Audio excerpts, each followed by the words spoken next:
The Vet and Dr. Jeff Lippman on the same show. Ladies and gentlemen, welcome to the hour where there's nothing left to prove.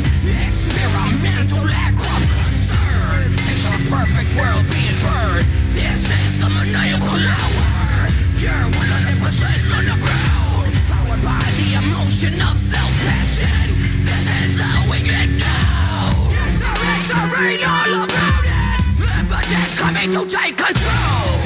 Extra read all about it. Evidence coming to take control. Lock and load, steal souls and watch it explode. Dispatch the death squad and watch it go. Serial killers, cadavers, murderous psychos.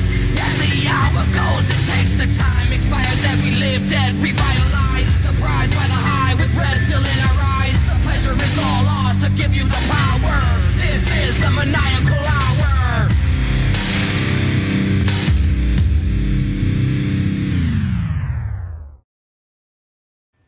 Hello, everyone, and welcome to the Blow Off Live. I'm your host, Jimmy T.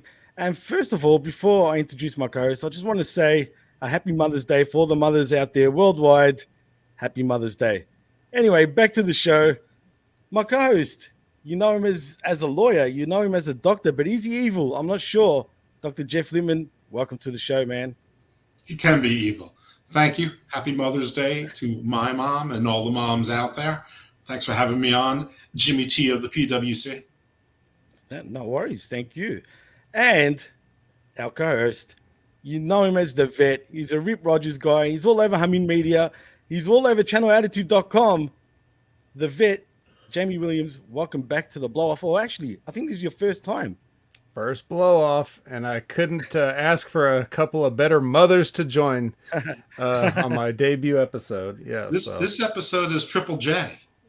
Ooh, yeah. Ooh, Triple J. Right. Actually, it is Triple J. I had to think about that for a Or second. J cubed. You take your pick, but I like Triple J. We should have called it the Triple J show. Actually, as a matter of fact, guys, Triple J is like a heavy metal radio station here in Australia, man. Of course it is. We know that. Me and the Vet talk about that all the time. Just putting it out there, Triple J. But yeah, I like it. I like it a lot.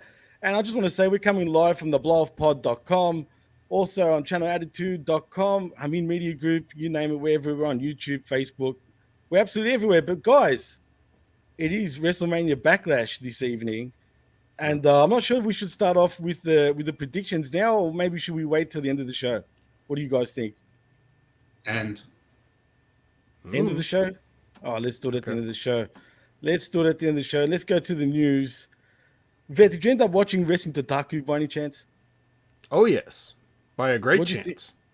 What'd you think of it? We won't get into it too deeply, but did you think it was a great show? It's exactly what you could expect, I think. I mean, New Japan delivers. If there's a negative to New Japan, it's that everything is good. So in a way, kind of nothing is good. You know, like the matches are all like you don't have bad matches per se, really. You know what I mean? Yeah, They're all true, like at a certain baseline level of quality. So it's kind of like sometimes it's hard to appreciate it fully. But I think this being this is like a big show that's getting closer and closer to where all the regulations and stuff are getting lifted and the people are going to be able to get more into it and stuff like that. Coming up in this summer, I think they'll be able to cheer again. Right, that's crazy, man. Right, isn't it? So looking forward to that. But I thought the show was just a solid show. I actually enjoyed it, dude. Would you say that Tanahashi and Ishii was the standout match, or was that just me? Yeah, I mean, it's one of the standout matches, actually. I'd probably lean towards Naito and Okada only because of what happened afterwards. And I think now the Bullet Club is probably back to where it's been in a long time, man. I don't think it's been truly the Bullet Club up until now. I'm just glad that the Switchblade is back in Japan. And more importantly, I don't know if any of you guys know this, but are the Good Brothers signed to New Japan now? I don't know. I believe that they have agreed that they're doing work in conjunction with Impact and New Japan. Oh, okay. So then we'll probably see him once a blue moon. But it Right. is what it is. You know How what I mean? often do you need to see the Good Brothers to have enough? Well, I mean, look, man, I don't think they're too bad. I mean, I don't know. What They're about you, pretty Vet? they're pretty bad though, Yeah, to be I honest. like them. I like them. I know they're a poor man's version of Hall and Nash, but come on. I mean, they're not too bad. Very poor. Poor man's version. They're like the dollar store version. These are Yeah, pricks. yeah, I'm done. Straight up pricks. I'm really done with them. And I make that known every week on the Impact Attack, which you can find right here on Channel Attitude. But yeah, I don't need to see them anymore. I don't really care about that. It is good to have Jay White back there though, and he's going to be the next challenger. So Well, that's going to be an epic match.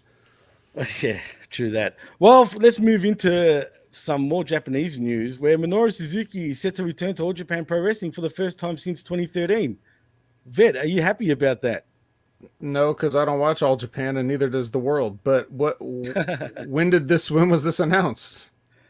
It was announced today because according to All Japan Pro Wrestling's official Twitter account, top New Japan star Minoru Suzuki is going to make his return to the promotion at their 2022 Dynamite Series event on Sunday, June 12th from Karakan Hall in Tokyo, Japan. So yeah, it was announced just earlier today, man, apparently. So I mean, that's pretty cool. I mean, I'd like to see him back in Noah even because, he really made a name for himself over there. But All Japan Pro Wrestling is definitely a shadow of itself, shall we say. I didn't know it existed any longer. I thought it stopped existing like in the 90s. Jesus. I mean, but so Minoru Suzuki, they're announcing him as a New Japan star, not an AEW star, not a Ring of Honor star, not a GCW star, not a Southeast Texas Fury star, Bloodsport star. God, well, yeah, he's been everywhere. Sorry, Vic, go for it. Yeah, I was just gonna say Suzuki's been going on a world tour lately, and I think he's just trying to get it all. Like any bucket list stuff that he's got to do. I don't know if he made a list, but I'm sure he loves going to America. I'm sure there's lots of good fishing spots for him here. So he's just having fun and doing what he wants to do, and so why not? Why not take a stop in All Japan? Sure, why not? Why not? I agree. I mean, but seriously, I mean, I don't know, man. I wish All Japan sort of came back to the New Japan sort of level, if not when it used to even surpass it. I mean, back in the 80s and early 90s, All Japan was the place, in my opinion. It was. Well, that's where Noah came from. They all left. Well, yeah, and absolutely. Noah was All Japan, and All Japan was left with nothing. Who was the one guy that stayed in All Japan back then? It was like literally everybody except one person left with Misawa and formed Noah. And Kenta Kobashi as well, wasn't it? It was Hayabusa stayed and then died. Is that true? Was that in Noah? Yeah, wasn't All Japan the promotion that did the North Korea trip with WCW? No, that was New Japan and WCW that did that North Korea sort of event. Never mind Yeah, then. it was. Yeah. Well, anyway, let's move on to some AEW news. Where get this, guys. Tony Khan attempts to break down the rivalry between MJF and Warlow, how the crowd has responded and whatnot. So let's get into this news tidbit from Busted Open. Tony Khan recently appeared on Busted Let me Open. get into a Tony Khan mood first. All right. I'm there now. Objection. Speculative. Sustained. And overruled because I don't care. Yeah, right. God damn it, guys. Anyway, he discusses the ongoing feud between top company heel MJF and rising babyface Wardlow. He thinks it's awesome how well fans have responded to Wardlow's babyface turn. It's been an awesome showing for Wardlow. He's such a bright star. Obviously, right now, he's being held down by MJF, being held back by MJF, and it's only making the fans love him even more. The people seem to get behind Wardlow a little bit more every week, and I think it's just awesome on Wardlow's ascension to the top. But he also goes on to say on Wardlow's eventual showdown with MJF, it's been a long time coming, really, for years. The fans supported Wardlow and wanted to see Wardlow stand up to MJF, and now they're seeing it, and people are really, really responding to it. Anyway, that was really not much to really say other than he's excited for Wardlow. Vet, yeah, I know, right? How eventful. What do you think anyway of Wardlow? Do you think he's going to become the top guy within the year? Is he going to beat MJF when they do feud or when they have their match? And does MJF really need to lose another match when they do face off? Yes, a lot of questions there. Right, there was quite a few there. I Yeah, could start off again. yeah. Let's take that one at a time. You More said importantly, do you think MJF will be the man in AEW within the year? MJF. Will MJF Oh, be the sorry, man? not MJF. The Wardlow. Sorry, that was my bad. I don't know. Let me just comment on what I do feel about the thing. I want to get the negative stuff out of the way first. I think this Okay. thing that everything that they've done with the story with Wardlow and MJF and all this stuff that they've played out here, I think it's just absolute ass. Like, I think it's stupid. I think it's corny. It's unbelievable. I don't like any of it. There's no logic behind it. Like, oh, you don't work for Tony Khan, you work for me, No, even no. though you've been having matches and all this other. It's just like, I don't like the fact that Wardlow was just used as a stepping stone for several guys, including the no longer there Cody Rhodes, including guys like Sia. Anybody that need a big win would just get over on Wardlow. And how much better would this all be if he had not been defeated up till today, right? Think about that. Right. That short term or that short-sighted booking that they did. That being said, what they have done, what Tony has done, since he'll take all the credit, we'll say Tony, he has succeeded in taking a completely unknown commodity, Wardlow, and getting the people really behind him. And however he's done that, whether it's just like a rehash of it looks like Goldberg, right, with Goldberg, the right. security coming out, but other than that, nothing really like Goldberg. But I agree. however he did it, the people are into it. So he did things the right way when he started doing like the powerbomb symphonies and stuff, and people getting behind that and everything like that. So I commend them on making him like somebody that the fans are excited to see, which he should be. I mean, look at him, right? But even more so than he was. So in the sense of this guy was a nobody and then became a somebody, they did that right. The storyline details around it obviously could have been better. But I like Wardlow's future, whatever it is, because the people are going to be with him, it seems.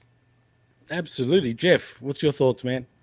On some of the criticisms that the vet put, I'm not nearly as hard on AEW as he is on it, because that's sort of what wrestling does these days. You sort of turn pages, and if you're part of the story, you play your role in that story, and then you take the losses when it's your turn, and you take the wins when it's your turn, and that's sort of the way things go.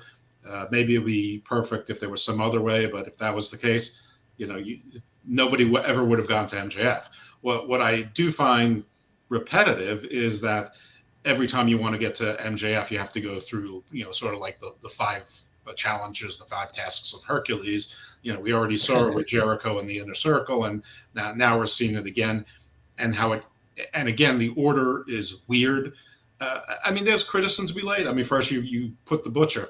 Sure, size-wise, he looks like he'd be a good matchup for Wardlow, but for 2 years, he's been booked as nothing more than a jobber, except on occasion. And even on occasion, it was only with some limited tag team success, never as a singles person. So you give him one squash match, and now you think he can beat Wardlow? No. Then you bring in Lance Archer, which, you bring in sort of, it's like hurricane season. Sometimes there's big hurricanes, sometimes there's small hurricanes, but their name is always Lance Archer. They come around a little bit, they make a lot of noise, they make a lot of mess, they go away. They made a mess, but they lose, and that's Lance Archer. He even loses to Dustin, for God's sake. No one needs to lose to Dustin in 2022. So, I like the W. Morrissey bring in. I know that Impact fans are not exactly excited about that, but I mean, one guy works for the promotion, one guy doesn't. That's sort of wrestling 101. And he looked good for, I don't think it did any harm to W. Morrissey's and his chances. I actually, on Hammer Like Hangover, say he's my dark horse to be the new guy in Edge's group. I have no idea what his contract status is with Impact, if it's just per appearance or if he's actually still on his short-term contract. Anyway, aside from those things, Wardlow was my 2022 breakout star of the year. You asked in that, do you think MJF can take another loss? Yes, he can, because he's a top heel. Top heels can take losses. They can always find excuses for why they did it. He can blame it on Shawn Spears, whatever it is, because Shawn Spears is the last task of Hercules before he gets to MJF, which is ridiculous in itself, because Shawn Spears has never won a darn thing anywhere, any place. No company has ever invested more in nothing than AEW has in Shawn Spears. And I know that Chris and Jimmy love Shawn Spears, but I don't know. I'll never understand that defect of yours. Wow.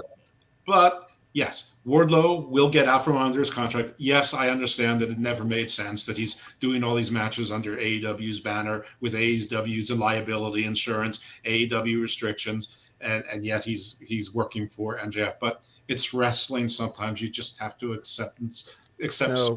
No, you never have to. You never have to, because if you do, then that's why we're in the state we're in now. That's what I was telling Jimmy before. Like, people are just like, oh, it's wrestling. No. No, it's not just wrestling. It needs to change. I mean, you can't just the logic of it. Like, you would think that the instant that Tony Khan had the chance, once MJF is like keeping him under contract or whatever, that he would just do something about that. Or to your point about going through the 5 labors, why the hell would Tony Khan go along with that? Why wouldn't he just be like, no, you're having the match now, I'm the boss, or accept the workers comp liability for his security staff. Right. I get, and you know what, you're right, but 2 things, and I don't mean to interject, but no, I mean, please. One, we've had this before, going back to the Big Boss Man and Mr. Hughes and Diesel and Sid. So we've always, the bodyguard thing is a trope, and they always sort of work for the other guy. And we've had managers who, they acted like they were really prize fighters, and they worked for the managers, or the managers worked for them with stables. So this isn't, I don't find this to be that offensive, but a perfectly easy way to, if there was a room where the Evil Dose and the Vet was in the room with Tony Khan and said, hey, want to thread this needle? We can. Tony Khan, you signed Wardlow to a Ring of Honor contract. And MJF may have had a contract with Wardlow, but it didn't say it was exclusive. It only excluded AEW. It said nothing about Ring of Honor, and I've got plenty of Ring of Honor people on my TV. So, we could have reconciled had we want to. It took exactly 3 seconds to come up with that solution. I had no idea you were going to say that. So, anyway, so wrestling doesn't have to be hard, and with smart people in a room who care, we can solve almost every problem. That said, yeah, Wardlow's going to win, and it doesn't matter. MJF can afford to take L's. He's been virtually invulnerable. He beat CM Punk twice in one night, if you want to get technical about it. So not an issue with his attitude, and he'll make up some clever story as to, he had COVID or he had a stomach flu and everyone knew it. Whatever it is, he'll come up with something. Not a problem. Well, that's why this is the blow-off, ladies and gents. That was a great little discussion between the two of you. Oh, and Jimmy, let me just add one more thing before we move on. Please. About MJF. Now, if it was me, because like the good doctor was saying, with smart people in the room, you could solve any problem. Well, with smart people in the room, we never would have got to a point where we had a problem to solve. We would have been doing it right from the beginning, right? So absolutely. What I would have done is MJF would have beat CM Punk every single time, and he'd have the belt off of Hangman right now. MJF would be that champion until you really got a guy. And then maybe eventually it could be CM Punk. But I would be having him I wouldn't have even broken Wardlow off from him yet at this point. Absolutely. I agree 100%. I've said this before too. It would have been better with CM Punk going for the chase still. It would just make the fans wanting to win it that little bit more. You know what I mean? Right. And in the meantime, while you have MJF with that, everybody just waiting like to get that title off of him, people are just, he's generating so much heat, and it's just, continually snowballing and getting bigger and bigger. And then that can maybe, if it reaches wrestling fans outside of the bubble a little bit of I keep hearing about this MJF, let me see. And then they give AEW a chance, and then that can grow the viewership. Things like that grow the viewership. It's not, oh, well, you promised Hangman, so now we got to do it. No. That's not what gets people interested. It's people have always throughout the history of combat sports been like, I want to pay to see this motherfucker get beat. Fuck yeah, yep. And it gets the fever pitch higher and higher the longer they go without getting beat and giving the people what they want. Absolutely. That's money right there. That's how you book a pay-per-view. That's how you get buy rates right there, man. That's how you get people invested and interested. And that's the problem. They could have done this so much better. As good as they're doing for Wardlow, right? Except I still don't agree with the fucking security guards. You know how I feel about that, Vet. Fuck the security Yeah, guards. we know I how mean, you feel. seriously. Fuck the security guards because my head still can't wrap around the fact that they're handcuffing this guy. Yeah, They're yeah, not that's cops. you're You know what right. I'm saying? And it clearly says security on their freaking shirts. You know what I mean? And that's what really bothers me. That's what sort of takes me out of this little, angle. But other than that, sure, they're doing great with Wardlow. The fans are behind him. They're doing the Goldberg Wardlow chant, if you know what I mean. And I guess that's why the dirt sheets are saying that this is reminiscent of freaking Goldberg. Why? Because the fans are all saying Wardlow, and that they've got security escorting him. You know what I mean? They're two kind of different things. First of all, WCW had real cops escorting him, not security, just quietly. And Jeff, Goldberg hadn't lost to guys like Steven Regal and Raven on the way to his you know what I mean? Exactly. That's what's silly, man. I mean, they could have You made can't Wardlow even be an better ones. AEW fan and criticize AEW for copying, even if it is copying Goldberg and security, when you're sitting there lauding a match where it's actually move for move the same as Brett versus Owen or Brett versus Mr. Perfect or whatever. I mean, That bothers me too, actually, I mean, Jeff. some copying can't be yeah, and other copying is boo, boo, boo. I mean, either like it or just be consistent. I mean, either like the homage or the copying with plagiarism, or don't like it all. But whatever it is, I mean, Or having real security with wrestlers is nothing new. real quick too on that, when Hangman said that in the promo, when he said Bret Hart masturbatory tribute match, I was So like, what fucking the true. fuck? That But was- but you so don't say true. that. You And don't you don't say say that that, because right, what does but it that was mean? true. That just means wrestling's fake, right? Right. So No, you're what right, you know you're what right. I mean? Like, who the fuck do these kids think they are? They don't know shit about this business. Like, you do not expose the business on television. We all know it's not real. You don't have to rub our faces in it, man.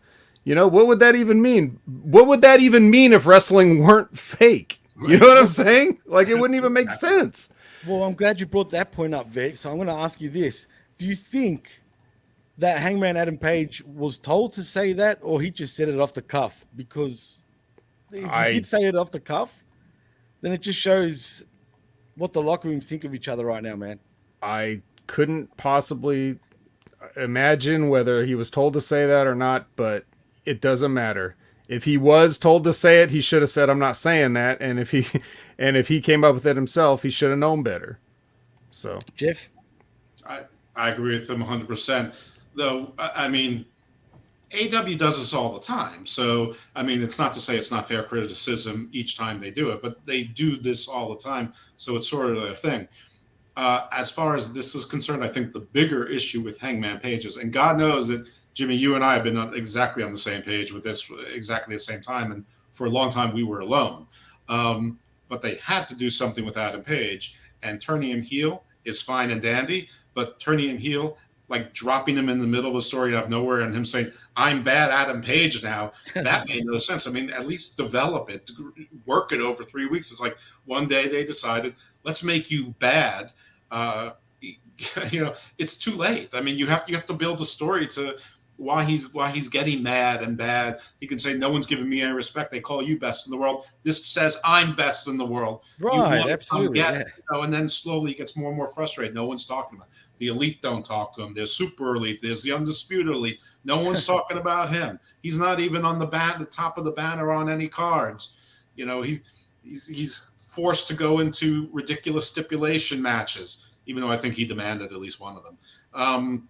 Whatever it is, build it. Build the story. I mean, they need a continuity manager. As I said in my 13 bullet points to improve AEW, they need a continuity manager. So this felt like it was just dropped out of thin air. So the fact that when you said a Bret Hart masturbatory homage match, it made me giggle. I'll just appreciate that because there were only about 3 parts of AEW Dynamite this week that I liked. The rest of it I thought was just terrible. And I thought the Wardlow stuff was okay. The Adam Page, I'm like, okay, well, at least they're doing something with them. Not that they did it well. and like maybe one other segment was decent. I don't remember what it is now, but most of that show, I honestly I thought most of the show was a snooze fest, including what everyone's calling the night of the match, which was just synchronized acrobatics of Phoenix and Dante Martin. Yeah, it's true. It's fair. I didn't think Dynamite was that crash either. It was all right, but it was better than the last 3 weeks because the 3 weeks before that I felt was pretty bad as well. But yeah, it is what it is. But as far as Hangman Adam Page's little promo, like you were bringing up before, Vet, it's unbelievable that they would bring it up while half these guys are all doing Bret Hart synchronicities and whatnot. Even And after Bret Hart signed with WWE, I mean, say it beforehand, but once he resigns with WWE, cut it cut off. it, right. Absolutely, I agree. But for whatever reason, it's like You they're got putting Owen, out an they got SOS. Bret in the divorce. Talk about Owen. Well, let's speak of Owen actually and this Owen Hart Cup. Because to me, this shit has been abysmal, dude. I mean, or guys. I mean, seriously. Are they going to bring out? Is Martha Hart going to be there at the finals, or she's not? Does anyone know? Who would know? Who would recognize her? If she doesn't turn up to actually at least present the cup or whatever you get for winning the thing, I think it's been a big waste of time. I mean, seriously, Vet, do you agree? I don't think it's a waste of time to have this whole thing with Owen Hart.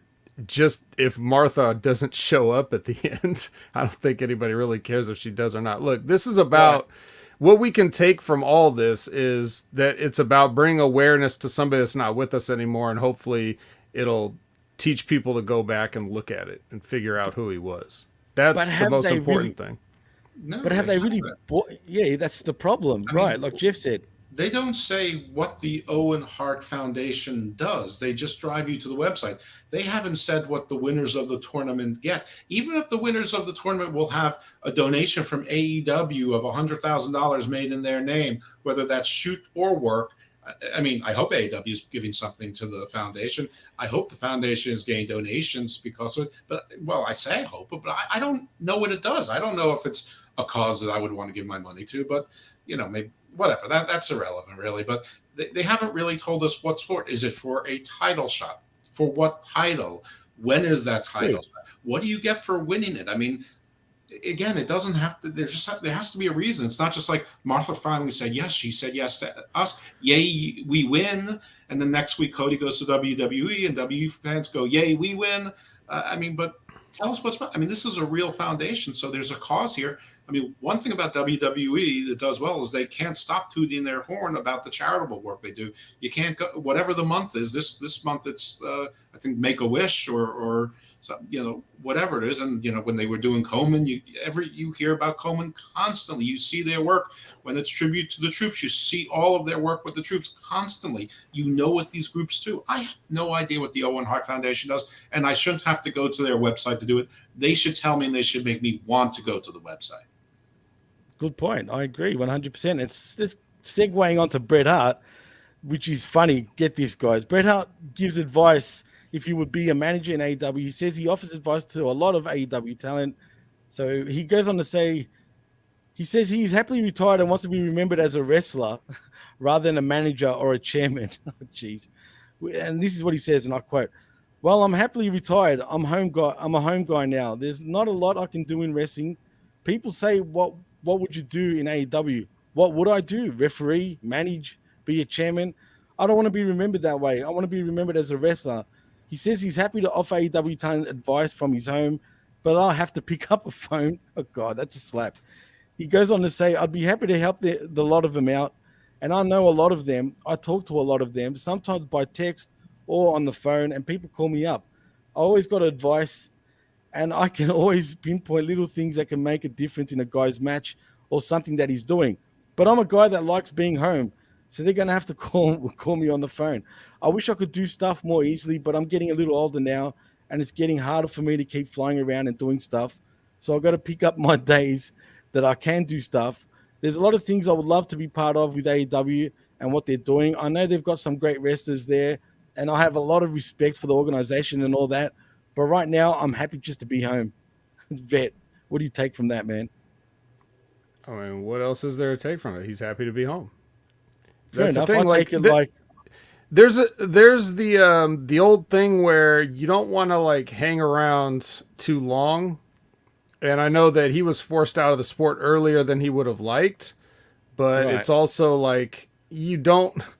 I understand what he means by saying like he wants to be remembered as a wrestler. He doesn't want the last things that people remember him for to be something that may not have been the best. What he's really saying is, in a nice diplomatic way, everything that Absolutely we right. just said about AEW, he's saying I don't want to be attached to that. Fuck So yes. that's basically what he's trying to say, and I get it, and I'm sure it's true that it's the travel, dude. I don't know about you guys. I hate traveling. I hate it. I hate being in cars. I hate being in planes. I hate being in boats and trains. I don't like. I want to be there. I don't want to go there. You know what I mean? And so I'm sure I'm not alone, and I'm sure with Bret Hart and all of his like everything he's been through, stroke, all that stuff, like, and then you've got this all this COVID and all these restrictions, and just everything's just much more difficult. Right. So yeah, I'm sure he's not in any hurry to just jump headlong into that for what exactly. So I mean I get what he's saying. Is it really Jeff? news? I don't know. Yeah. Right. No, Well, I mean, I saw it. I thought that's a perfect segue to what we're talking about. So I thought I'll talk about that. But yeah, sorry, Jeff. my first reaction is sort of the same as the vets, which is okay. It's nice to see someone that's made enough money and they don't need to chase every dime. He can still sign autographs and do what he wants. But I mean, forgive me if I'm wrong, but didn't he have prostate cancer? He did, but he beat it. Yeah, he beat it, but you know how you beat it? You beat it by having your ass operated on, which means that you probably don't want to sit on planes and cars for a long amount of time, in addition to other reasons not to. And he's sort of curmudgeonly, and so am I. There's nothing wrong with that. If he likes staying home, that's fine. And he's said pick up the phone and call me, and I don't think there's anything wrong with what he said, and that's his choice. Everyone wants to be happy, and his legacy in wrestling is cemented. I mean, I know there are people who talk about who's the best wrestler of all time and whatever, but he's in everyone's conversation, or he should be.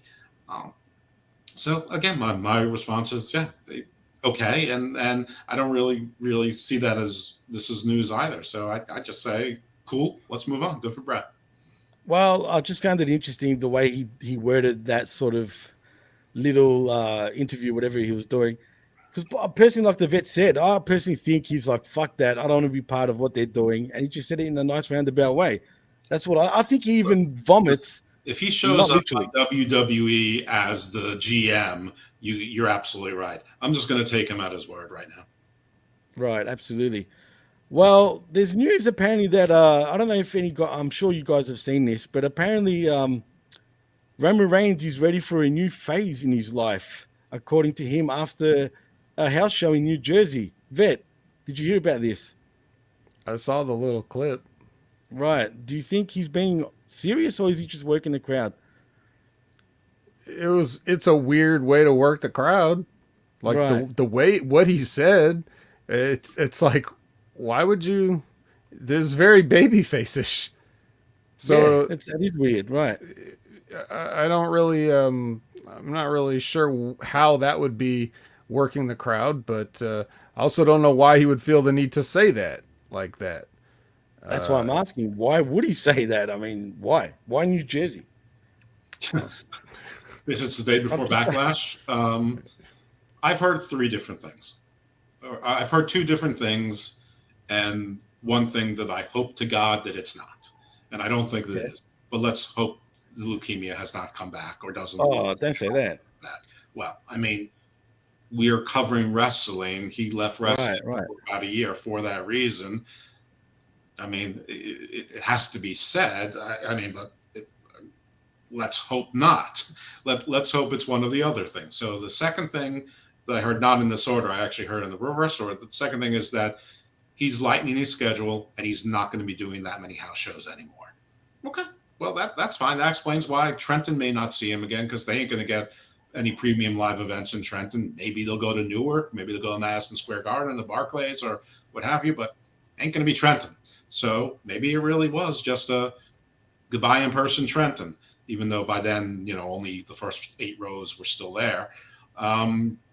Third thing I've heard, and this has been speculated for a while, is that Hollywood's a calling, and maybe his days in wrestling are limited, but I doubt very much he knows the WWE house show schedule. So I don't think that would be why he'd announce it just in Trenton specifically, or now.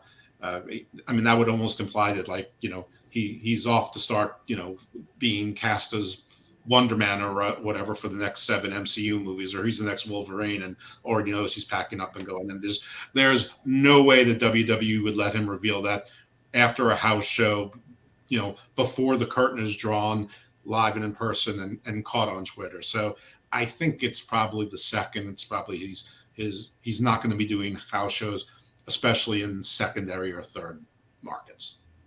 I agree, actually, Jeff. I think he's probably announcing that he's not going to be doing any more house shows. But I do think Hollywood is definitely calling sooner rather than later. But we'll see. Time will tell. And I hope he doesn't have leukemia again. That's I almost forgot that he had it for a minute. Sorry, Jeff. Were you going to say something? I'll just say I acknowledge that. Fair enough. Anyway, did you guys check out the Impact show yesterday, Under Siege? I'm sure you did, probably, Vet. I haven't watched it yet, so I don't know anything that happened. But did you check it out, Jeff? This week in wrestling television and wrestling YouTube made me wish I was watching Impact Wrestling, but no, I cannot tell you that I have. All I know is that Sami Callihan came back, big whoop, and Mia Yim came back to confront Deonna Purrazzo, who's not their champion. Sort of big whoop, but okay, good for her. And the other thing I know is that the Briscoes won the tag team champions by, was it Violent by Design? Is that their name? So the Briscoes are now, like that. The Briscoes, I think, are the GCW tag team champions. They're the Impact tag team champions, and probably within the month or whatever the next pay-per-view is, they'll be the NWA tag team champion. So they'll be given, they'll be doing their belt collector gimmick to say, F you WWE for not hiring us. We told you we were money. And F you Tony Khan for being a big pusswad and being afraid of Discovery, who for whatever reason singled out us. Out of a whole world of wrestlers, they singled out the Briscoe brothers. Vet, you a fan of the Briscoes? Oh, yeah. Absolutely. They're one of remember the people I was telling you I stop everything I watch? They're on the list. Right. Oh, I thank you, Jeff, for spoiling all those things that I haven't watched yet. Appreciate it. How could I be the first time you've heard these things? It was just yesterday. And I purposely avoided it because I had to watch it. But yeah, who cares? Sorry, dude. I didn't know. Yeah, I wasn't going to go through the results, but I was just going to. Yeah, but anyway. Yeah. Enough. No results. Nothing. I wasn't going to go through the results. That's why I asked you. Just close your ears. Go la la la la la. Yeah, because everybody else listening really cares about Impact Wrestling, right? So, I mean, just saying. But don't let that keep you from enjoying the Impact Attack every week with myself and Colin Wysong and Brandon Stransky on channelattitude.com. Now, the Briscoes, yes. Excellent. Briscoes, love them. Anybody would be lucky to have the Briscoes. Wait, what was the question? No, I was just saying if you were a fan of the Briscoes and you said you were, and they're one of the teams or wrestlers that make you stop everything to go and watch. Yeah, they're so good. And the WWE wishes they could have the Briscoes. Like, they don't know that. They would be too proud to admit that. But that's exactly what a stale-ass company like the WWE needs, is two guys like that. That instead of making the Usos do the Briscoes shtick, they should have the real Briscoes come in and do the real shtick. And I don't know why they wouldn't, other than the obvious reasons, which is just they have no idea what they're doing anymore. But yeah, there should have been a time when you would have been like, oh, we got to get these guys in here now, and I don't want to hear anything about like, oh, the Briscoe brothers are crazy. Like, you want to give those guys a microphone? Like, yes, we all know that the Briscoes are very intense, but they're also been doing this for a long time and they're very professional. It's not like Ring of Honor is like ECW on pay-per-view or something. They're very chaste when it comes to like the content that they have on there, and the Briscoes have made their home there for 20 years. So I don't think they have anything to worry about. But when you have total professionals like the Briscoes, obviously they can turn it off and on like whatever they need to, self-censoring, all that stuff. It's very easy. So they could be exciting without offending people. Right. But it's the energy that they would bring.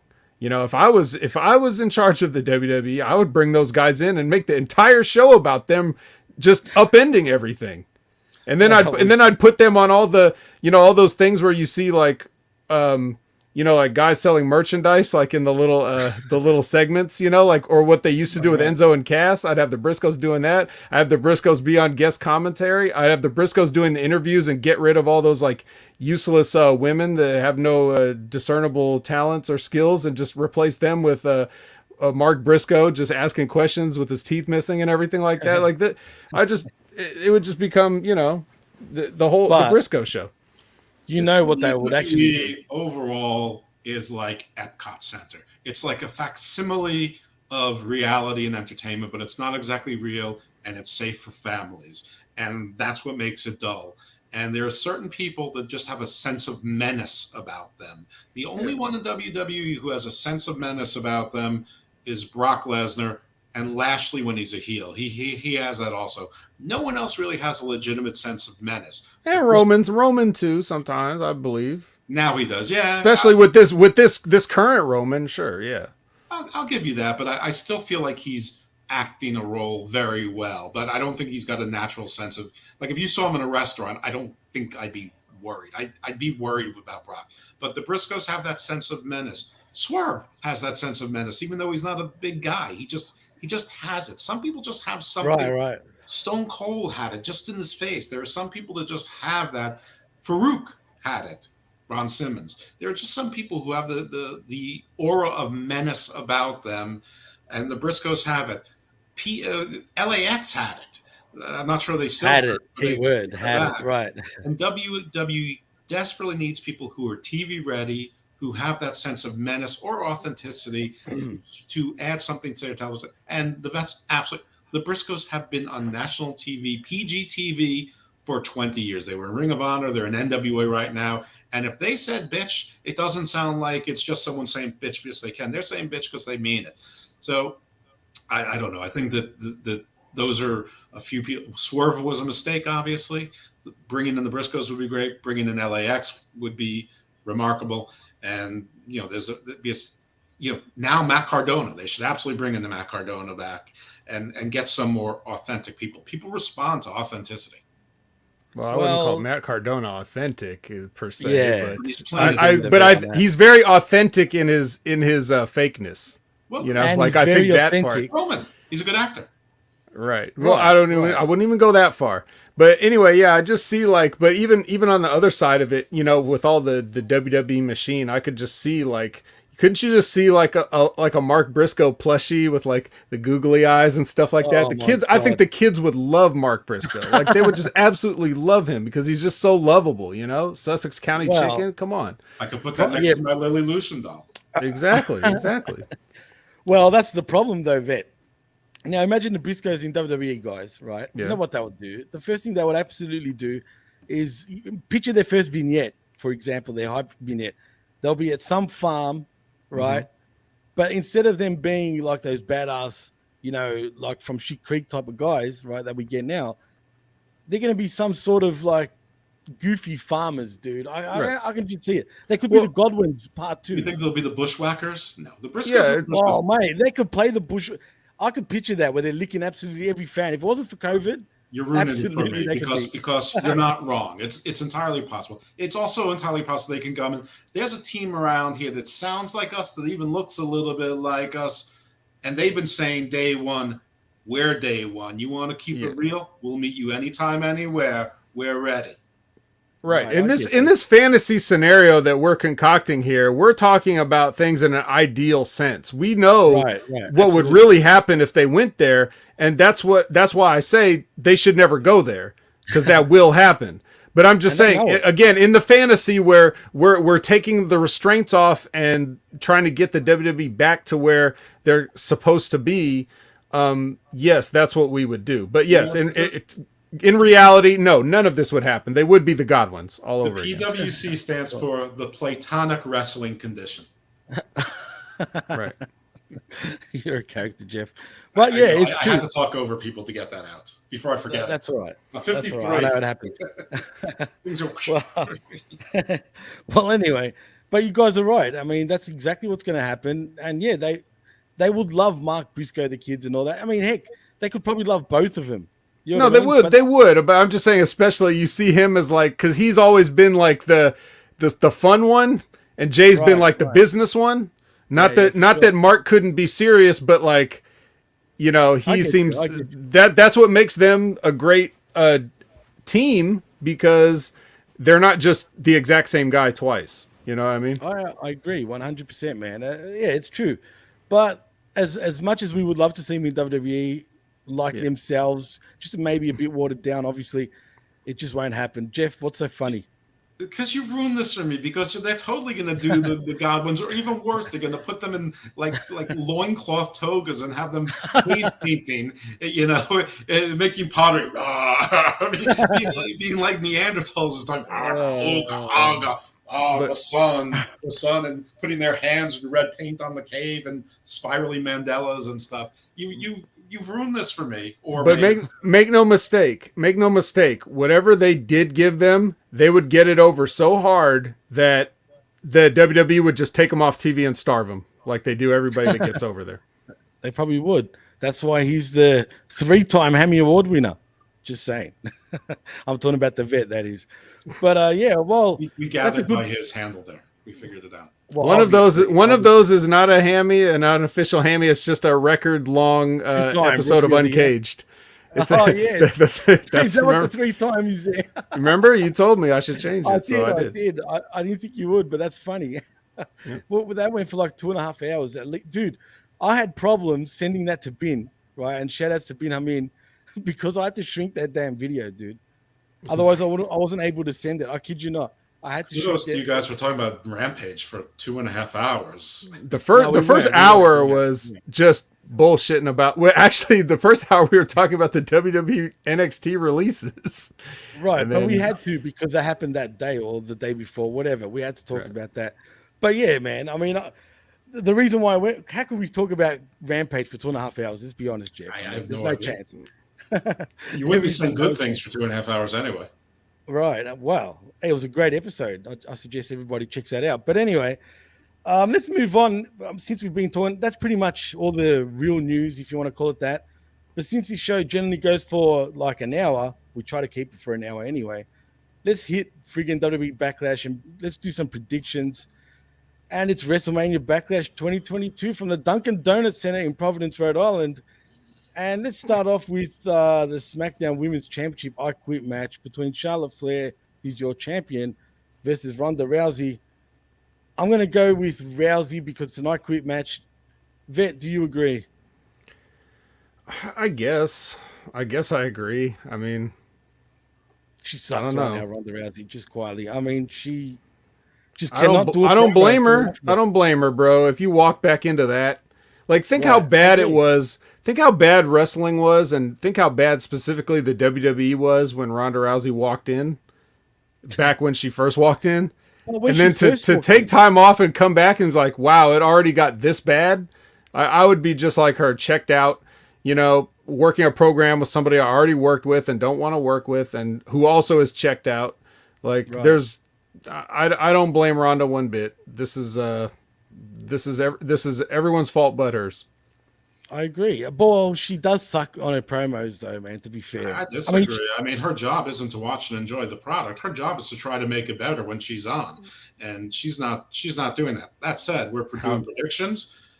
They've made Charlotte look so good in every single way, shape, and form. She beats Ronda. She beats everyone. She's beating up Drew Gulak. She's beating up Aaliyah. Even when she loses, she doesn't exactly lose. So, I mean, she's been such a heel. She has to say, I quit.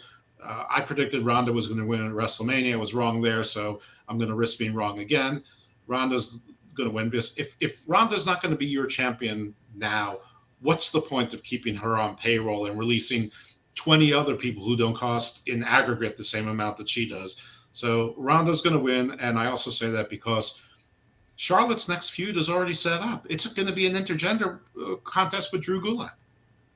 Yeah, I know. Yeah, God, that's exactly what's going to happen. Steve said that Steve Pena from Hammerlock Hangover, Big Daddy Cool, shout out to him, said that Charlotte needs to take a couple, 6 or 8 weeks off so that we miss her when she's gone. I agree, she needs to be freshened up, but nothing precludes them from doing clever things where you have vignettes where Drew Gulak goes home and there's like, cameo message waiting for you, sir. And he's like, oh, great, someone sent me a cameo. And he turns on and it's like Charlotte mocking him and insulting him.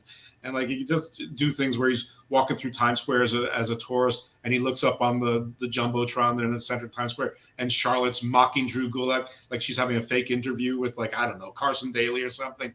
And he's saying, so what happened when you faced Drew Gulak? She goes, Drew Gulak is like, it was the easiest competition I ever had. He's such a weakling. I was able to defeat him. I tell you, I've had harder times with Girl Scouts. It's something. I mean, just do that so you don't. She's not actually wrestling, and have that every 2 weeks. So Drew Gulak is steaming. Anyway, that's our next program. Charlotte loses the title. Ronda Rousey, and Ronda, take some energy pills or drink some Monsters because your charisma is like -2 right now. Yeah, it is. It really is, man. And I feel for her. I really do, because she clearly doesn't want to be there. I mean, to me, it's a different Ronda Rousey in her first run compared to her second run right now. It's like night and day. It's pretty shocking, actually. We could do a whole show about that, but we I do want to say before we move on that Drew Gulak has to be. I don't even know if it's a question. He has to be the most underappreciated or undervalued person they have there, because people have no idea what he can do. But he can do way more than what they're letting him do. So I'm not talking about him being like a main event level star or anything like that. But as a utility player, like, why would you just have him off of TV for so long, and then this just feels like he's coming up out of nowhere now, like literally out of nowhere. He's so good. He can do anything they want. He's good at having like wrestling matches, of course, but he's also good at doing that sports entertainment bullshit that they love, where, they really try to get something stupid over. Like, he's been doing that for a long time. Anybody that watched 205 and saw his, PowerPoint presentations and all this shit. And he's even in the 2K22 video game, isn't he? As like the tutorial or something like that. Yeah, I'm sure that's great too. I didn't play it, but I mean, I'm sure it's great. He's like, he's a lot like Chad Gable. I don't know about that, but he has a sense of humor. He's got a good comedic timing. He's very skilled. He's like Chad Gable in that respect, but he's got more experience under his belt. Anyway, sure. Drew, you're right. Good utility player, could do a lot of things. Frankly, maybe his next thing will be he will be the spokesperson for Ronda's next opponent, Shayna Baszler, who desperately needs someone to speak for her. True, that's true. I do want to say about Gulak, though. I mean, he has been doing everything from ring announcing to tutorials on WWE 2K22 to probably having an intergender match with Charlotte friggin' Flair probably by the next pay-per-view. But, I mean, heck, he's trying. He's trying to turn chicken shit into chicken salad. He is a funny guy, let's be honest. He does make me laugh. Whether he sticks around in the next couple of months, I don't know. We'll see. Well, correct me if I'm wrong, guys, but years ago, like a few years ago, I don't remember exactly how long ago, but was he not one of those guys that was like, I want my release, and they like paid him a lot of money not to leave? And I remember hearing it and being like, why does the WWE care if Drew Gulak leaves? But they gave him a new deal and he stayed. But I thought he was one of those guys that was like, I want out. But this was like years ago. Am I wrong about that? I don't know. Okay. That does sound familiar, but don't quote me. I'm not 100% sure. That was a couple of years ago, wasn't it? Maybe a year ago even. I think it was even before the COVID time. It was just one of those situations where you maybe right around AEW launching, or right after, or right before, somewhere in that area. But I just feel like I remember hearing that there was a few guys that wanted out, that they overpaid, that the WWE overpaid for some reason. You're right, actually, dude. This was back in 2020, apparently. And his contract did expire, but for whatever reason, he decided to re-sign with WWE. So, Whatever reason, yeah. this is the reason.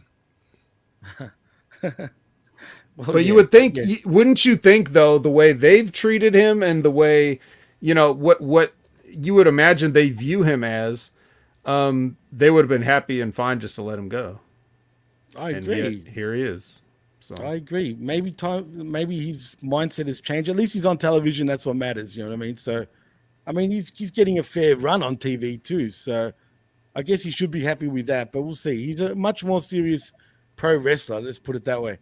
But anyway, let's move on to the Bloodline, who's Roman Reigns and the Usos versus Drew McIntyre and RK Bro. I'm assuming the Drew McIntyre and RK Bro will win because Drew will get the pin on Roman since it's a non-title match. Do you agree, Vet? Now wait a second. Say that again. This is a It's a six-man tag match, non-title. Yes. What? You heard right. Yep. What about the unification? Forget it. Out the window. No. Pretend that never happened. Open Yes, that window back up. Pretend you never heard that ever existing, because that's exactly what WWE have done. To quote Jargo, it's off like a prom dress. It's off like a prom dress. Absolutely. I don't want to see that shit. Who the Yeah, fuck well, that's- cares? I'll tell you cares? what happened here. I guess since the UK pay-per-view or special event, whatever the fuck you want to call it, premium event, got announced, right? I think that's where these changes come into play because they're going to want to build Drew McIntyre probably to win the WWE Championship come whatever that stupid Castle pay-per-view is called, right, in Wales. Clash of the Castle. Oh, is it Clash of the Castle? I don't have a fucking clue. It sounds stupid. That's all I'm saying. I think that's what. That's the thing. Jeff could be making it up, and we'd believe it because they don't do any It is better. something like that. No, it Well, really it is Clash of the something along- Castle, and the graphics are like 1980s video Yeah. game. It looks bad. It looks shocking. Yep. So I assume he's gonna get the pin on Roman to look strong come that Castle pay-per-view, whatever the fuck it is. That's what I think. Whether he wins at that, I wouldn't be surprised if Roman does beat him in the UK anyway. But nevertheless, they're doing this just to make Drew look strong, where you think he's got a chance of beating Roman Reigns. I love how they want to make him look strong after they've had him wasting years of his life with Corbin and Moss and a wobbly sword and all this shit. I'm glad they're worried about making him look strong now. Well, in fairness, Yeah, people were pretty sort of bad with him.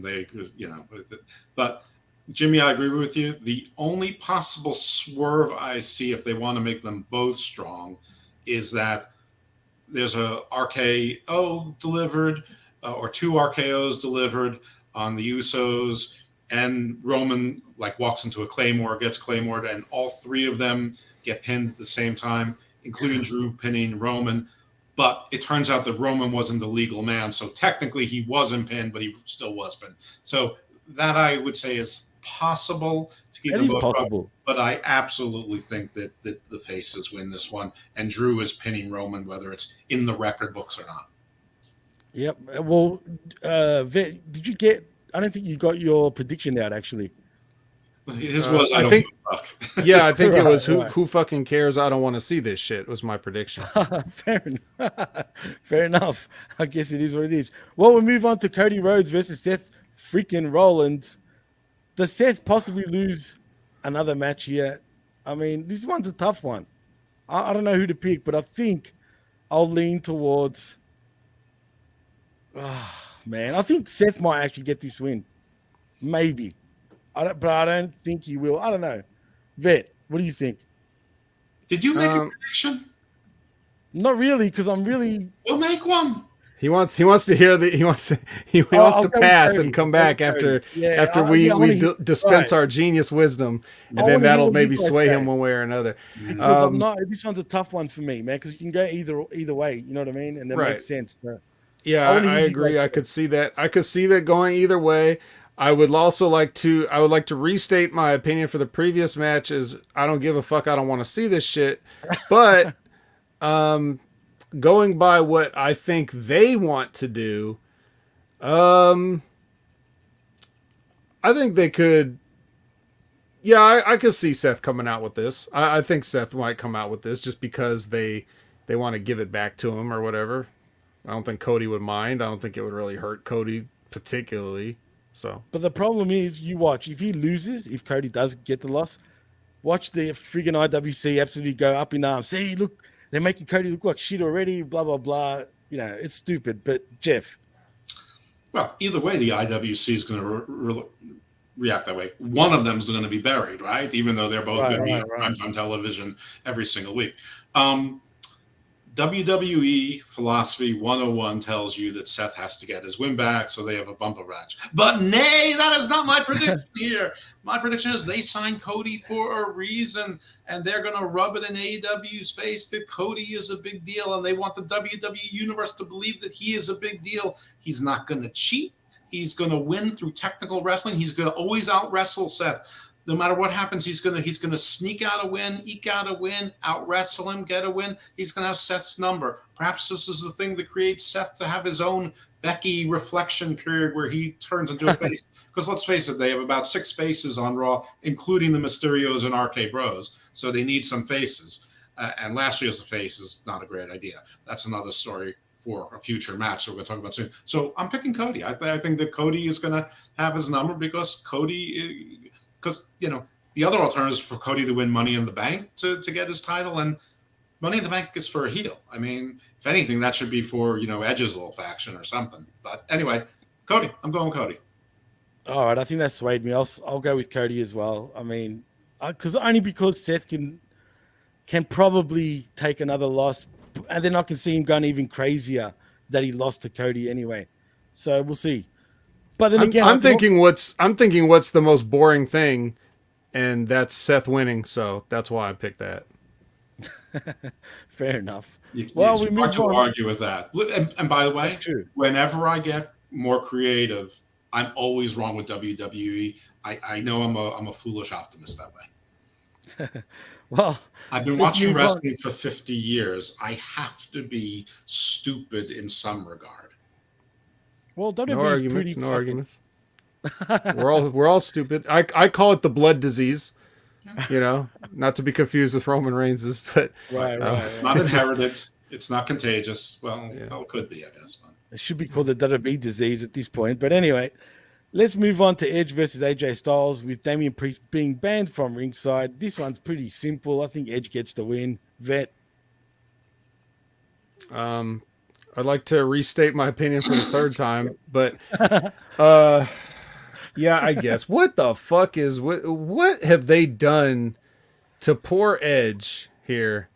And then this is how much attention I was paying to Raw. I've only recently heard that name Judgment Day.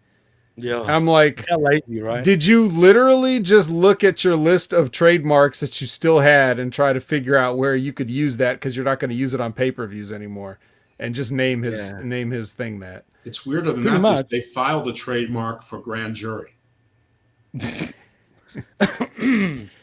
God damn it. And they probably have to worry about Clash at the Castle. I don't think anybody was going to come after that one. So that's just still out in the air. Castle. Well, they do own the Clash, so they could do anything with that. Right. But they're not exactly in a castle, though, Jeff. But anyway. The Rock the Casbah Clash? They own that, too? Yes, exactly. What? Say that again. I said the Rock the Casbah Clash? the WWE owns that, too? Right, but they don't own orchestral maneuvers in the dark. Well, that's AEW there and all that. But in saying that pay-per-view, that Clash at the Castle, whatever it's called, should be called Clash at the Jumping Castle, in my opinion. I mean, the bouncy castle. The bouncy castle. I mean, for fuck's sake, that is pretty lazy. Yeah. Absolutely. With Lord Farquaad presiding. Well, seriously, not only is this Judgment Day faction name very lazy, right? But so is that stupid pay-per-view name. That is just horrendous. You know what I mean? Jesus Christ. What are you talking about, Jimmy? Nick Khan is a genius, okay? He's making all the decisions there, and he's naming everything, and he's releasing everybody. Don't you know that? This is all Nick Khan show now. They sold 75,000 tickets in about half a second. It really doesn't matter, does it? That's true. Well, anyway, so are you suggesting that Edge will win Even with that dumb yeah, Judgment Day yeah, name. because they don't give a shit about AJ Styles anymore. So Right. All right, Jeff. Okay, so AJ lost match number 1. So again, WWE 101 should be that AJ needs to get his win back. You think, but that's not happening. Well, you've got the stipulation of Damian Priest can't be at ringside during the match. So a couple schools of thought. One, AJ wins, Damian Priest runs down, there is a beatdown. Other is that school of thought. Other is that the long-awaited other people or person for Edge's faction either accompanies him to ringside or comes in the middle of the match. Now, this would have been editorial. This would have been a great place for Dexter Lumis to be, where he could be part of this faction and be someone who, like in the Wyatt family kind of thing, eats the pins but still beats up jobbers and is part of beatdowns. Editorial aside, if you look down the WWE Raw roster and see who's doing nothing right now, who could fit into this thing, I guess Dijak is probably the only one that looks the part, and it seems like they're keeping him for some reason. I would love it if they brought in Cass or brought Eric Rowan back in for something like this. Anyway, I am going to go with the rest of you guys and say you don't form a faction and give it this evil thing to lose. Edge lost on TV, or Damian Priest lost on TV. WWE doesn't make sense, but in this case, I'm going to hope that they make some amount of sense and that Edge wins. And but because he's got someone else helping him during the match, and then Damian comes in, and I know everyone thinks that Finn is going to run down and help and they're rescue, and they're going to sort of relive the Bullet Club. Not sure if that'll be tonight. That'll come down the road. Maybe down the road, like tomorrow on Raw. Well, that's really a possibility. That can also happen. Whether it does, I don't know. But I don't think WWE ignores the fact that they have 3 former leaders of the Bullet Club, including 2 of the originals. Finn, AJ, and Cody, and they're all faces on Raw. Do you consider Cody a leader of the Bullet Club? Sure, he was vying for it, but that was Kenny's Bullet Club during that time. Come on. Kenny got a super kick from Adam Cole for his trouble and went back to Japan and never came back until AEW started. So, yes, I'm going to listen. Just because I don't like the fact that Mongo McMichael or Paul Roma were in the Horsemen doesn't mean they weren't Horsemen. Hey, Paul Roma was underrated, and Mongo was all right in the Horsemen. I mean, come on, he wasn't too bad. Paul Roma's doing great as Ezekiel right now. Don't do that when I'm drinking, please. I will do whatever I want when you're drinking. And when you're not drinking, the answer is when you're smoking. Well, anyway, let's not go there. But anyway, that nearly made me spray my absolute drink all over the place. But anyway, I'm just trying to train you to be Triple H on the Triple J show. I am the game. Anyway. Let's move on to Happy Corbin, speaking of happy times, and Happy Madcap Moss. It's a battle of happiness. I think Madcap Moss gets the win, guys. Not that I give a fuck about this match. Vet, you clearly are looking forward to this matchup. No.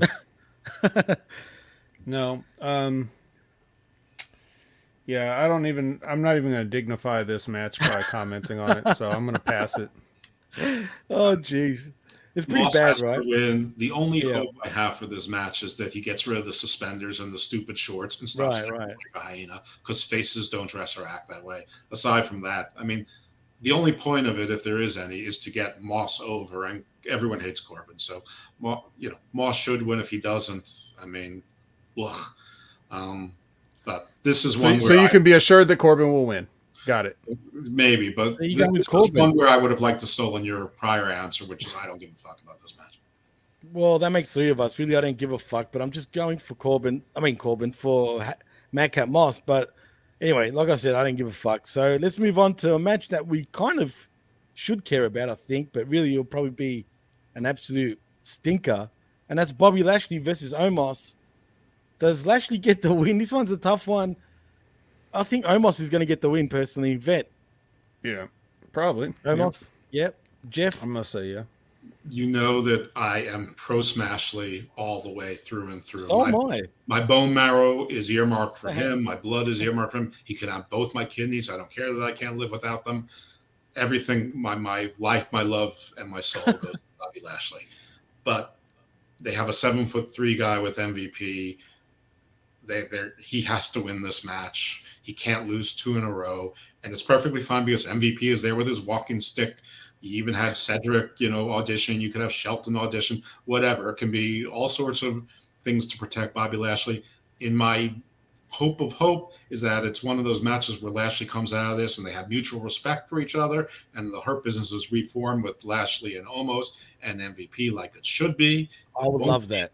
Because they're not going to do that because nobody loves me, especially not WWE, even though I love them, sort of, not really, but it's a habit like heroin, so, I can't live without it. Almost, sorry. not by clean. There's going to be some chicanery at some point. Yeah, for sure. I agree with that. It'd definitely be chicanery. And it would be great if they just didn't go ahead with the match and they just formed kind of like an NWO sort of scenario, and they just run rampant on the whole roster. But sorry? The poke of the poke of hurt? Yeah, the poke of hurt. That'd be great too. I mean, hey, why not? Can you imagine the heat? But see, I think people would be okay with that shit for some weird ass reason. No, they wouldn't. You don't think so? I think they would be, because if the Hurt Business got back together but become more like the Nation of Domination. You know who would be okay? Well, they would. You know who would be okay with the poke of doom? Steve. Wow. Steve, Domination. Yeah.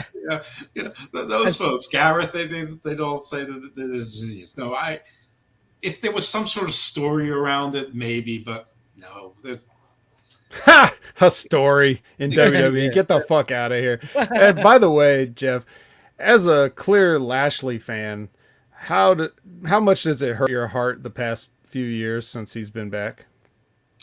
Just having to watch him do this. Well, the past few, he's been champion twice, so my heart. Who cares about you're not that big a mark. Come on, I'm not talking about that. Okay, he's one of those guys where he measures a human being's worth by fake titles. Not necessarily, but if you've had sort of a middling career and you want more for the person, the only way to validate it over time is to show that they had top titles. And sorry, the Impact title doesn't do it, and the US title or whatever he had 15 years ago doesn't do it. So at least you can say he was two-time world champion. Now, someone like Rick Rude, no, it doesn't matter. Guy's a legend, never needed to have a title, makes no difference. Or Roddy Piper. Yeah, Roddy Piper. I mean, the list goes on and on. Ricky Steamboat. I mean, there are people who absolutely... Well, didn't he win the WCW World Championship? Ricky Steamboat? He won the NWA title, and so did Rick Rude, by the way. But right. Well, the International World Championship, whatever the fuck it was. Yeah, these were all in territory. Fine. So be it. Kurt Hennig was also the AWA champion, but nobody recognizes him. Rick Martel was the AWA champion. Yep. Okay. All right. Fine. But till the moment that they put the belt on him, when he had to watch all those years of the sisters and running obstacle courses with Sami Zayn and bending over with Leo Rush and all this stuff, like I'm talking about. That was weird. I'm surprised you're still alive and with us to this day after having witnessed all that. Well, there's a couple of answers to that, because you start with my heart. I had that removed a long time ago. Oh, all right. Well, yeah, attorney, yeah. Approximately 19,500 years ago, I had that removed. Okay. So it was in Hyboria. Anyway, that's a different story for a different show. But yes, Lashley's sisters was painful.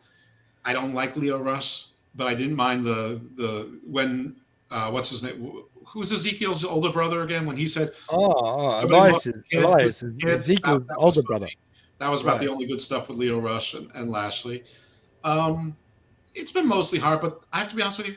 I'm one of the few people on earth. I like the Postman. I like Wyatt Earp more than Tombstone, and I like the Lana and Lashley stuff.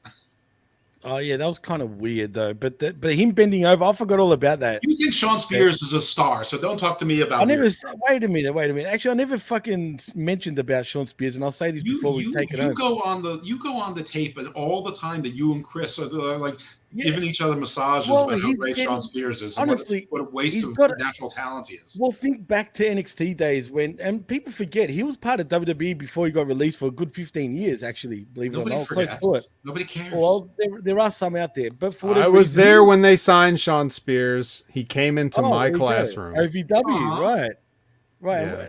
He's a very nice man. He's a very nice man. And his run as the Perfect 10 in NXT was better than everything Bobby Lashley did, unfortunately.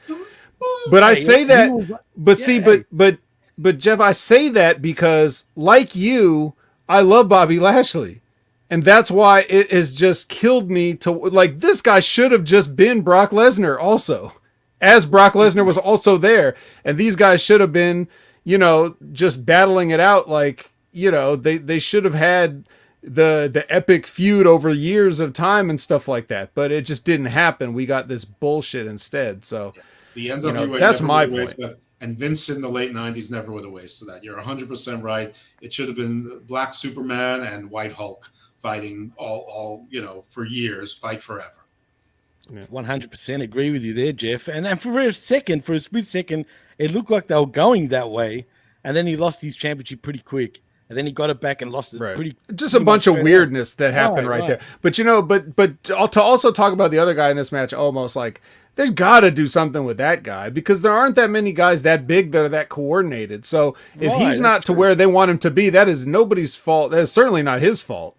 So I mean, but this is a typical thing that happens where, you know, they'll have a guy doesn't know anything about wrestling. They start training him. Then somebody sees him and they're like, give me that guy. And they're like, he's not ready. And they'll be like, I don't care. Vince McMahon will just see a picture of this. What? He's how big?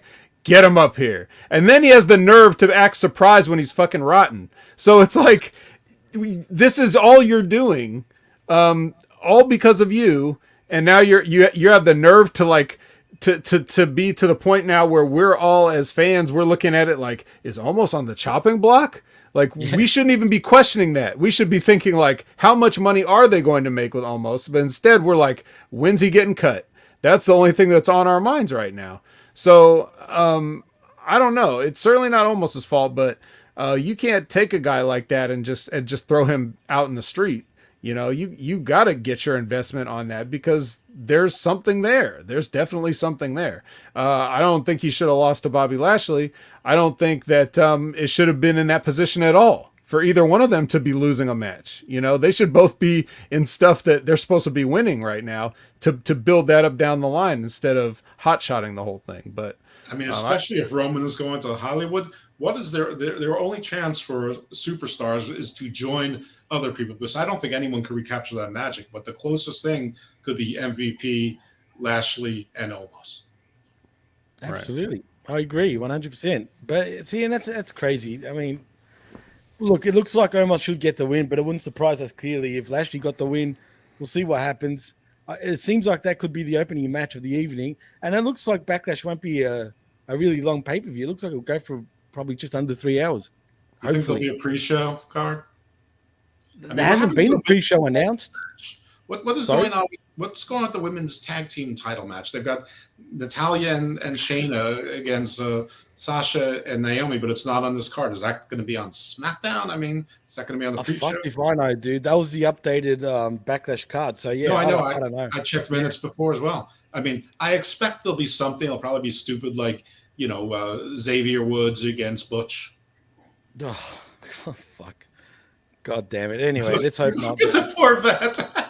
Listen, you can watch Under Siege. You don't have to watch this. Under Siege. Unfortunately, I've got to watch everything because you never know. Because like Matt Cardona, I'm always ready. Yeah, he's always ready. That's true. That's just like Dr. Jeff Lippman right here, the Malachi evil dose. But anyway, guys, let's take it home. Vet, tell them where they can find you, my man. Yeah, so wait, is Bobby Lashley versus Almost the main event? No. Okay. It is for us. Okay, just for us, pretty much. All right. Yeah, so you can find me at Opinion Haver everywhere, all social media platforms and whatever. If you type it in, I'm going to come up. And then you can find me on the, like I've plugged multiple times, the Impact Attack. And that'll be going live sometime late tomorrow night or early in the morning on Tuesday. And we'll be talking about Under Siege and the last episode of Impact. And then we'll have the Next Level Wrestling review on Wednesday morning at 11 Pacific or 11 Eastern AM, 8 a.m. Pacific. And Big Ray and I will talk about NXT, which is like, man, is it worse than the WWE or not? I'm not even sure. It's all together bad now. It's all bad. The stories, the wrestling might be worse, but the stories are better. Yeah. I don't know. So I don't know. But yeah, in any case, I think the thing that sucks the most about NXT is just the fact that we know there's no future for any of these people. So even when there is a spark of greatness that we can see, we know it's just going to get snuffed out immediately. So sad, man. Oh, so Yeah. happy. Yeah. So yeah. That's it for Mask Enough for me. The way you said it, you're like, yeah, like so down, bro. I know it's pretty bad, isn't it? But anyway, Jeff, where can they find you, man? I don't know. I'm rarely the optimist of any group. Wow, this is exciting. this is new for me. It's like when I'm the skinny one in a picture. Ooh, that's terrific. Okay, well, where can you find me? My weekly wrestling podcast with Big Daddy Cool Steve Pena is the Hammerlock Hangover. You can find us on the Wrestling Student Network and right here on the PWC. My non-wrestling podcast, Garden of Doom, I've been told the word is esoteric, and you can throw in eclectic.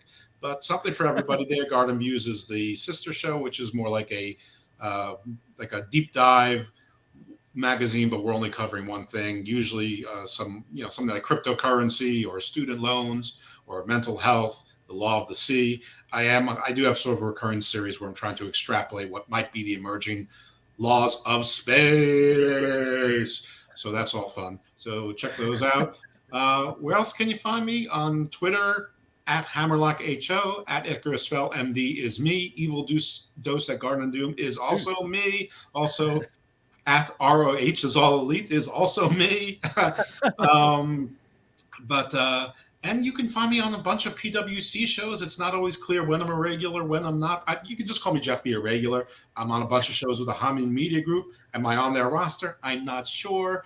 I'm on Channel Attitude sometimes. Am I on their roster? I'm not sure. I'm even on the PW Hustle sometimes. Am I on their roster? I'm not sure. I don't know. If you want to find me, I'm pretty easy to find. And support my shows because I love them. Well, and you can also find me on Twitter at DJ Mass Effects and at the PWC Network.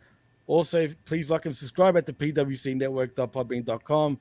Like and subscribe at HaminMediaGroup.podbean.com. Also, you can find me on channelattitude.com. Just like we're all of us, where you can find all of us. But most importantly, I'd like to say once again, Happy Mother's Day from all of us here at Hamin Media Group and channelattitude.com and also the PWC. See ya. Stay evil, my friends. سبحان فالق الإصباح.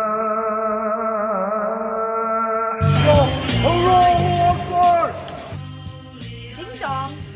Hello? Yes, that's right, infidels. You found us here, channelattitude.com, Hamin Media Group, where you get the most real talk, the best reviews of all your favorite wrestling shows from AEW and WWE, Impact, and more, because we're going to break it all down with the best staff in professional wrestling at HMG. So you don't need to go anywhere else, because there's no 5 stars here. There's only $5 face slaps, infidel. Allahu Akbar! So sign up today, channelattitude.com, Hamin Media Group, and join the Hamin Army for the most real talk in professional wrestling. YOLO!